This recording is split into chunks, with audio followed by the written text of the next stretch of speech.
This is a very interesting month.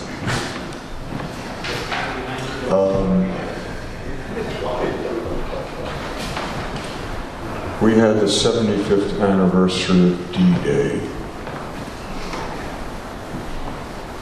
And the leader of the Western world presented himself as an absolute pig, which I will never forgive him specifically for.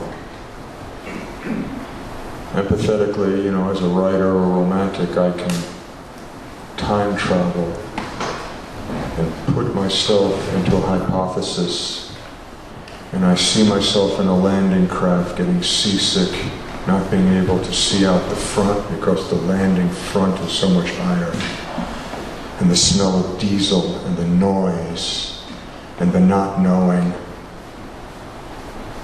and that the Germans had spent millions of dollars building bunkers with machine guns that would evaporate anything in its crossfire.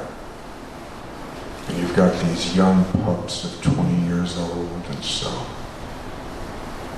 annihilated as soon as the draw dropped, who took to the beach. 2,000 died that day. And for someone to make a political moment out of that, shame on him. Can we have a moment of silence?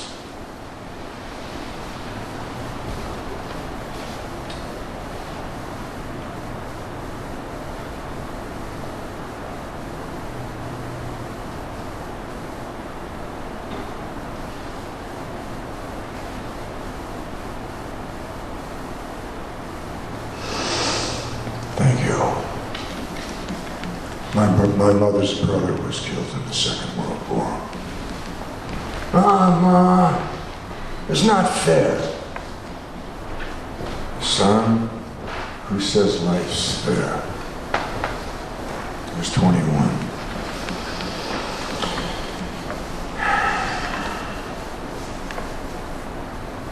I haven't even read our preamble, and I'm digressing and progressing. I got 2 hits on my cell phone, one from New York Times and one from Wall Street Journal about Oman and these 2 tankers that were attacked.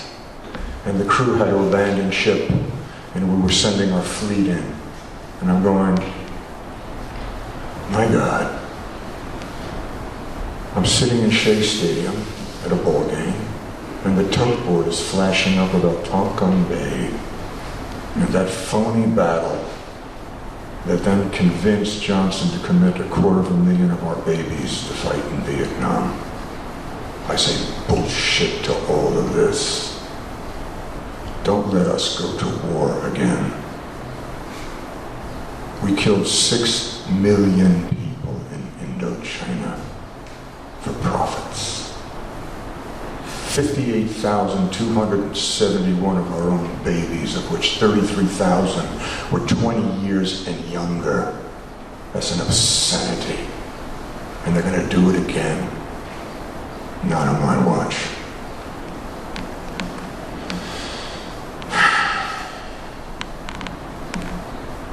It's also Father's Day.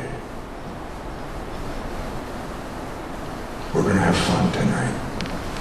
Recognizing the power of the word as an instrument to promote and protect democracy, as well as our moral responsibility to promote and protect literacy and moral rectitude, in accordance and support of our most precious Constitution. We pledge that we, as citizens of these United States, in order to form a more perfect union, establish justice, ensure domestic tranquility, provide for the common defense, promote the general welfare, and secure the blessings of liberty to ourselves and our posterity. Swear to protect and promote what has been ordained and established as our Constitution for the United States of America. And as such, offer proof of our witness to the power of the word. Through the offerings of our work, in order to not only document for all conscious souls to experience, but leave an ongoing legacy, for our actions are the actions of the future, and as such recognize this moment as sacred for the next 7 generations.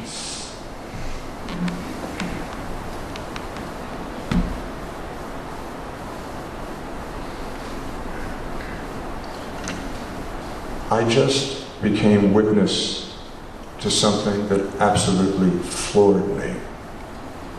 2 Germans, over 16 years of intense research, have documented proof that water has intelligence. That you take water out of different circumstances, and you take the droplets and you look under a microscope, and every droplet is different. I'll give you a few examples. Regular water, and you have a particular shape. You cut a petunia, you put it in the water, you take the water out, you take drops, and you go through. Already it's different. A sweet William, it's different. One of the researchers had a traumatic act happen. He says, I can't do this anymore, I've got to go. So someone took the water that he was working on, and you see this droplet of this incredible, shocked, fractured state of existence. It's called, I believe it's called The Memory of Water. You can find it up on YouTube. It will blow your mind. And the proof of that goes into something that you've heard me say for a long time, that I really believe that within quantum mechanics and all theoretical physics, that with all these numbers and equations that can give you a headache after a while, that they're ultimately going to prove that this is nothing more than consciousness. So if you don't like the way the world is, change the way you think. It's time, people. We have to literally, figuratively, metaphorically take to the streets and change the psychosis. D-Day. Well, we may have ultimately beat the German army, but I think the fascists survived. And that's humbling, especially for a Jew, especially for a Native American. Watching this pig bring 2 Native Americans into the White House with a painting of Jackson on the wall behind them. I was outraged. The world does not have to be this way. There is so much genius and love and solution. Clayton Buchanan and I talk about this all the time with his eloquence, looking for the solutions to make it work. Make it work. We can do this.